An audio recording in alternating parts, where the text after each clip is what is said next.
Selamat pagi, Dewan Juri dan teman-teman. Perkenalkan, nama saya Nathanael Melvin. Saya akan menceritakan sebuah perumpamaan tentang perumpamaan anak yang hilang, yang diambil dari Injil Lukas bab 15 ayat 11-32. Teman-teman dan Dewan Juri tahu tidak perumpamaan tentang anak yang hilang? Kalau teman-teman dan Dewan Juri tidak tahu, saya Melvin akan menceritakannya. Ada seorang bapak tua yang sangat kaya raya sekali. Uangnya melimpah, hartanya banyak. Rumahnya sangat bagus sekali seperti istana. Bapak tua itu mempunyai 2 orang anak laki-laki. Yang pertama bisa kita sebut si sulung, dan yang kedua bisa kita sebut si bungsu. Pada suatu hari, si bungsu datang kepada bapaknya dan berbicara, "Bapak, berikanlah kepadaku sebagian besar harta milik kita yang menjadi hakku." Bapaknya pun membagikan harta itu di antara mereka. Beberapa hari kemudian, si bungsu menjual sebagian harta yang ia dapat dan pergi ke negeri yang jauh sekali. Di sana ia berfoya-foya, mabuk-mabukan, dan membeli barang yang ia tidak perlu. Karena ia tidak bekerja, lama-kelamaan uangnya pun habis. Ia pun mulai miskin dan melarat. Dan timbullah bencana kelaparan di dalam negeri itu. Si bungsu pun mencari pekerjaan. Teman-teman dan Dewan Juri tahu tidak apa pekerjaan yang si bungsu dapat? Ya, si bungsu mendapat pekerjaan membersihkan kandang babi dan memberi makan babi yang sangat menjijikan sekali. Ia pun bekerja. Karena ia sudah bekerja terlalu lama, ia pun mulai lapar. Ia pun pergi ke rumah pemilik babi itu dan berkata, "Tuan, bolehkah aku meminta sedikit makanan untuk aku makan?" Pemilik babi itu menjawab, "Tidak." Karena si bungsu belum mendapat giliran untuk upahan. Si bungsu pun sangat sedih sekali.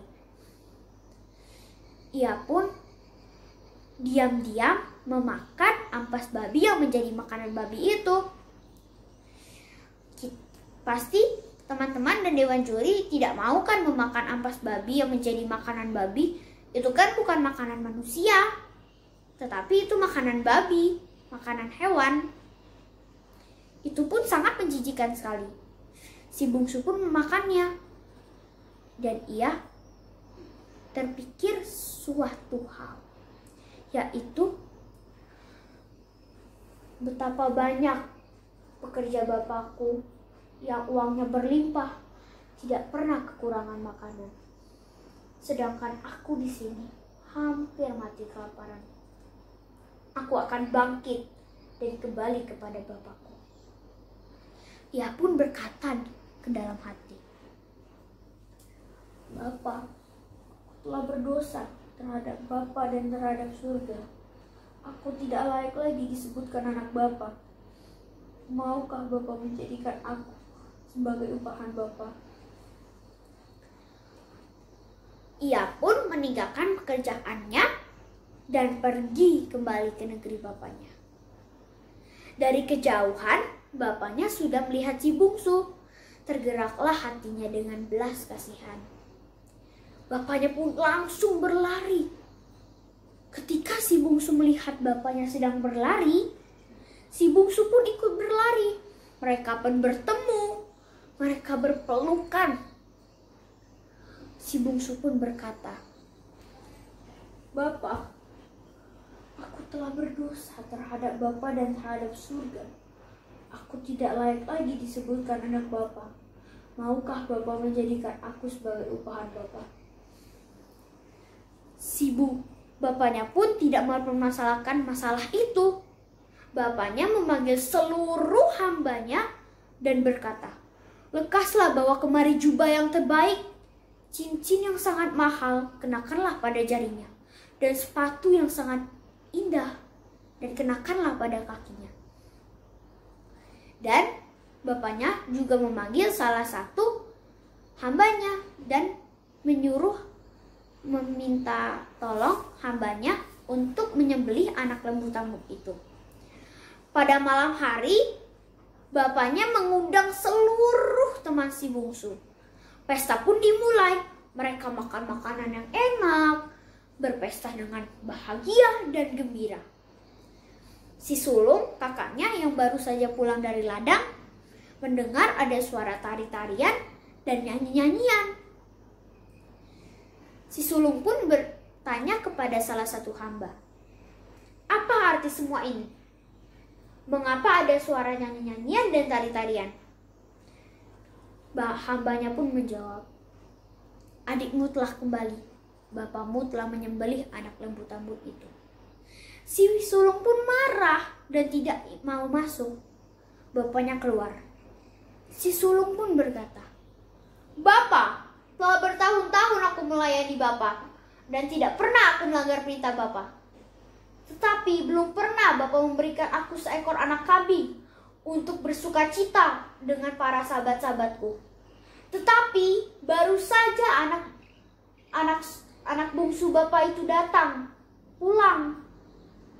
Bapak memberikan anak lembu tambun itu dan memberikan pesta yang sebesar ini.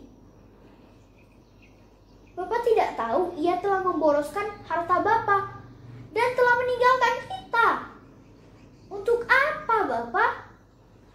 Bapaknya pun menjawab, "Anakku, telah bertahun. Anakku, segala kepunyaanku adalah kepunyaanmu juga. Kita patut bersuka cita dan bersyukur karena adikmu yang telah hilang telah kita dapat kembali."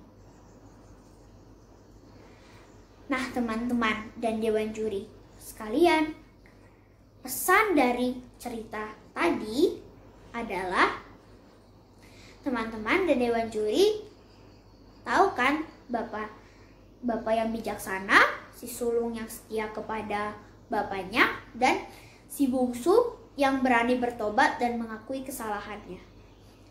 Dewan juri dan teman-teman mau jadi yang mana nih? Bapak yang bijaksana, si sulung yang setia kepada bapaknya, atau si bungsu yang berani bertobat dan mengakui kesalahannya? Sekian cerita perumpamaan anak yang hilang dari saya, Nathanael Melvin. Saya mengucapkan terima kasih.